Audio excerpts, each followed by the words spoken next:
राधे राधे। आप सभी को कामिका एकादशी व्रत की बहुत बहुत शुभकामनाएं। आज के इस वीडियो में हम आपको सुनाने वाले हैं कामिका एकादशी की व्रत कथा। तो कथा सुनाने से पहले अगर आप हमारे चैनल में नए हैं तो सब्सक्राइब कर लीजिएगा, और अगर कथा पसंद आए तो इसे लाइक शेयर करके कमेंट में जय श्री हरि विष्णु लिखना ना भूलिएगा। तो चलिए सुनते हैं कामिका एकादशी की व्रत कथा। कथा के अनुसार एक दिन धर्मराज युधिष्ठिर ने श्री कृष्ण जी के सामने कामिका एकादशी के महात्म्य को विस्तार पूर्वक सुनने का आग्रह किया।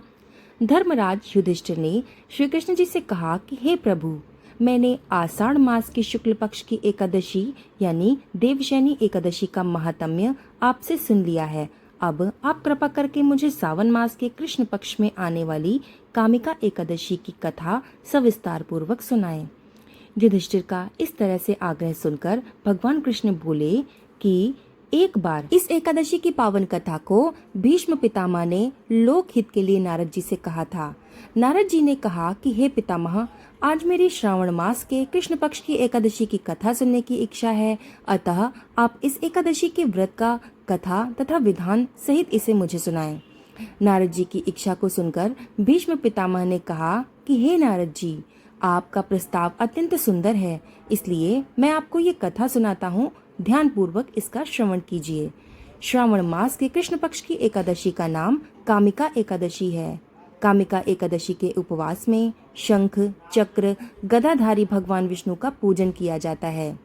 जो मनुष्य इस एकादशी पर धूप दीप नैवेद्य आदि से भगवान विष्णु का पूजन करते हैं, उन्हें गंगा स्नान के फल से भी उत्तम फल की प्राप्ति होती है। सूर्य ग्रहण और चंद्र ग्रहण में केदार और कुरुक्षेत्र में स्नान करने से जिस पुण्य की प्राप्ति होती है, वो पुण्य कामिका एकादशी के व्रत के दिन भगवान विष्णु की भक्ति पूर्वक पूजा करने से प्राप्त हो जाता है।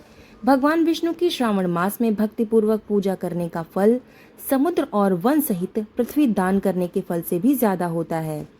संसार में भगवान की पूजा का फल सबसे ज्यादा होता है, अतः भक्ति पूर्वक भगवान की पूजा न बन सके तो श्रावण मास के कृष्ण पक्ष की कामिका एकादशी का उपवास करना चाहिए।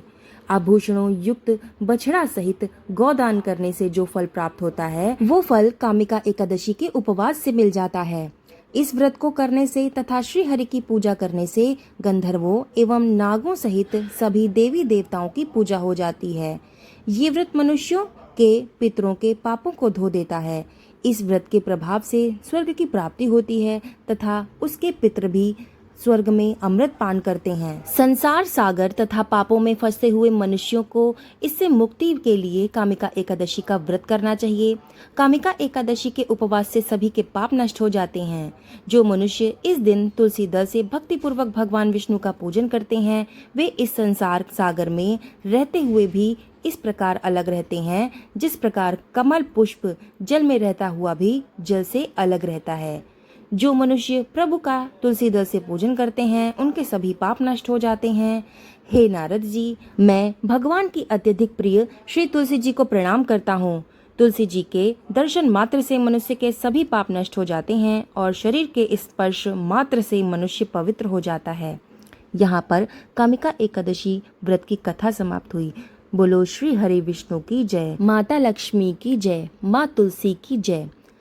कथा सुनने के बाद कमेंट बॉक्स में जय श्री हरि विष्णु, जय माँ लक्ष्मी और जय तुलसी माता लिखना ना भूलिएगा, और इस कथा को ज्यादा से ज्यादा शेयर कर दीजिएगा। चैनल पर नए हैं तो सब्सक्राइब करके इस वीडियो को लाइक कर दीजिएगा। आज एकादशी के साथ साथ सोमवार भी है, तो आपको हमारे चैनल पर 16 सोमवार की कथा भी मिल जाएगी, तो एक बार आप उस कथा को भी जरूर सुनिएगा।